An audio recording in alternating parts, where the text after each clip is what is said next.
എന്താ അടിപൊളിയല്ലേ ഇത്രയധികം ഫ്ലൈറ്റ്സ് ഇങ്ങനെ നിരന്ന് നിൽക്കുന്നത് കാണാനായിട്ട്. ഇതാണ് ബാംഗ്ലൂരിൽ ഏറ്റവും പുതുതായിട്ട് തുടങ്ങിയിട്ടുള്ള ടെർമിനൽ 2 എയർപോർട്ട്. ഇത്തവണ ഞങ്ങൾക്ക് എയർ ഇന്ത്യ എക്സ്പ്രസിൻ്റെ ഫ്ലൈറ്റ് കിട്ടിയോണ്ട് അവിടെ നിന്നുള്ള ബോർഡിങ് കിട്ടി. ഞങ്ങളാണെങ്കിൽ നേരത്തെ തന്നെ വീട്ടിൽ നിന്ന് വിട്ടു, കാരണം എയർപോർട്ട് മൊത്തം ഒന്ന് കറങ്ങി അടിച്ച് കാണണമെന്ന് തന്നെ വിചാരിച്ചിരുന്നു. കുറേ ന്യൂസൊക്കെ ഞങ്ങൾ കണ്ടിട്ടുണ്ടായിരുന്നു. ഇതിൽ ഭയങ്കര ഗാർഡൻസും പിന്നെ ബാമ്പു വെച്ചിട്ടുള്ള കുറേ ഇൻറ്റീരിയർ ഡിക്കോറൊക്കെ ഉള്ളത്. ശരിക്കും ഇതിനകത്ത് കയറി കഴിയുമ്പോൾ തന്നെ കാണാനായിട്ട് വേറൊരു വൈബ് തന്നെയാണ്. കുറേ ഹാങ്ങിങ് ഗാർഡൻസും പിന്നെ കുറേ ആർട്ടിഫാക്ട്സും ആർട്ട് ഇൻസ്റ്റലേഷൻസും പിന്നെ ഈ സാധനത്തിൽ മൊത്തം നോക്കിക്കഴിഞ്ഞാൽ ഈ ബാമ്പു കൊണ്ടിട്ടുള്ള ബീംസ് വെച്ചിട്ടാണ് ഇതിലെ മൊത്തം ആർക്കിടെക്ചർ തന്നെ ഉണ്ടാക്കിയിട്ടുള്ളത്.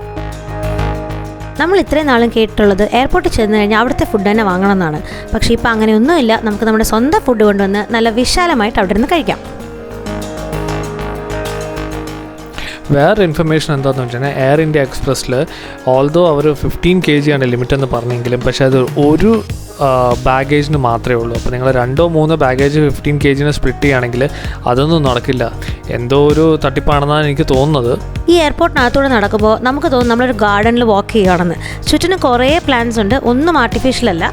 എല്ലാം നല്ലതായിട്ട് അവർ നനച്ച് വളർത്തി കളർഫുൾ ആയിട്ടുള്ള ഒരുപാട് ഏരിയാസ് അല്ലെങ്കിലും അത്യാവശ്യം എല്ലായിടത്തും ഒരുപാട് ട്രീസ് ഉണ്ട്. ഇടയ്ക്കിടയ്ക്കാണെങ്കിൽ കുറേ ആർക്കിടെക്ചറൽ സാധനങ്ങളുണ്ട്. ചിലത് നമ്മുടെ കൾച്ചറൽ റെഫറൻസിനെ പോയിന്റ് ചെയ്യുന്നതാണ്. പിന്നെ ഇന്ത്യയിൽ പല സ്ഥലങ്ങളിലുള്ള പല പല കാര്യങ്ങളെ അവർ അവിടെ ഇവിടെയൊക്കെ ഡെപ്പിക്റ്റ് ചെയ്തിട്ടുണ്ട്. ഇവിടെ ആണെങ്കിൽ മൊത്തം അവർ നല്ല നീറ്റായിട്ട് മെയിൻറ്റെയിൻ ചെയ്തിട്ടുണ്ട്. കുറേ റെസ്റ്റോറൻറ്റ്സും സിറ്റിംഗ് ഏരിയയും ലോബിയൊക്കെ ആയിട്ടുണ്ട്. പിന്നെ അതിൽ വാഷ്റൂം ആണെങ്കിൽ കയറിയപ്പോഴേക്കും അതിലൊരു ഇൻട്രസ്റ്റിംഗ് സംഭവം കണ്ടു. അവിടെ തന്നെ ഒരു water soluble toilet seat cover എന്ന് പറഞ്ഞിട്ടുണ്ട്. എന്ന് വെച്ചാൽ ആ സീറ്റ് കവർ നമ്മൾ ക്രംപിൾ ചെയ്തിട്ട് അതിനകത്ത് ഇട്ടാലും അത് എൻവയറമെൻറ്റിന് പ്രത്യേകിച്ച് ഹാമൊന്നും ചെയ്യത്തില്ല എന്നുള്ളതാണ്.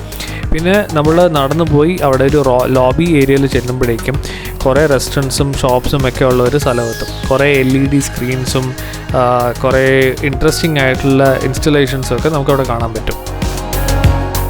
നല്ല ഫേമസ് ആയിട്ടുള്ള കുറേ ബ്രാൻഡ്സും പിന്നെ അതേപോലെ കുറേ ഫുഡ് പ്ലേസസും എല്ലാം ചുറ്റിനും ഉണ്ടായിരുന്നു. നമുക്ക് ഫ്ലൈറ്റിന് വേണ്ടി കുറച്ച് വെയിറ്റ് ചെയ്യണമെന്നുണ്ടെങ്കിൽ നല്ല അടിപൊളി സ്പേഷ്യസ് ആയിട്ടുള്ള വെയിറ്റിംഗ് ഏരിയ പിന്നെ നല്ല കംഫർട്ടബിൾ ആയിട്ടുള്ള ചെയർസും ഇവിടെ ഉണ്ട്.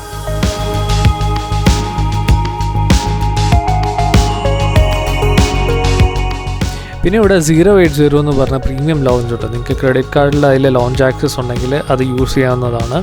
ഞങ്ങൾക്ക് ഒരുപാട് വെയിറ്റിംഗ് ടൈം ഉണ്ടായിരുന്നതുകൊണ്ട് എയർപോർട്ട് മൊത്തം സമാധാനമായിട്ട് നടന്ന് കാണാൻ പറ്റി. കുറേ ഷോപ്സും സ്മൂർ പോലത്തെ ചോക്ലേറ്റ് ഷോപ്പ് പിന്നെ വേറെ restaurants, luggage shops, gift shops, അങ്ങനത്തെ കുറേ സംഭവങ്ങളൊക്കെ ഇവിടെ ഉണ്ട്.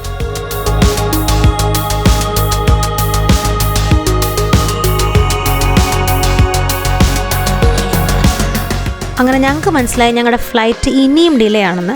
പിന്നെ കുറേ അങ്ങോട്ടും ഇങ്ങോട്ടൊക്കെ കുറേ നടന്നു, ഇടയ്ക്ക് ഓരോ സ്ഥലങ്ങളിലൊക്കെ ഇരുന്നു. പക്ഷെ കുറേ ആയപ്പോൾ ബോറടിക്കാൻ തുടങ്ങി. കാരണം ഞങ്ങൾ ഓൾമോസ്റ്റ് എയർപോർട്ട് കണ്ട് തീർത്തിരുന്നു. അങ്ങനെ ഇരുന്നിരുന്ന് ബോറടിച്ച് അവിടെ ഉറക്കമായി.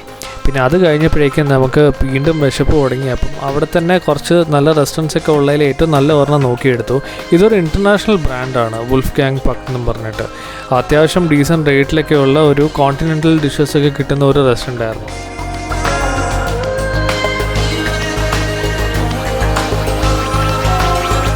കഴിച്ചിട്ട് കുറച്ച് വെള്ളം കുടിക്കാമെന്ന് വിചാരിച്ചപ്പോൾ നേരെ മുമ്പിലൊരു കുപ്പി പിക്ക് മി അറ്റ് MRP.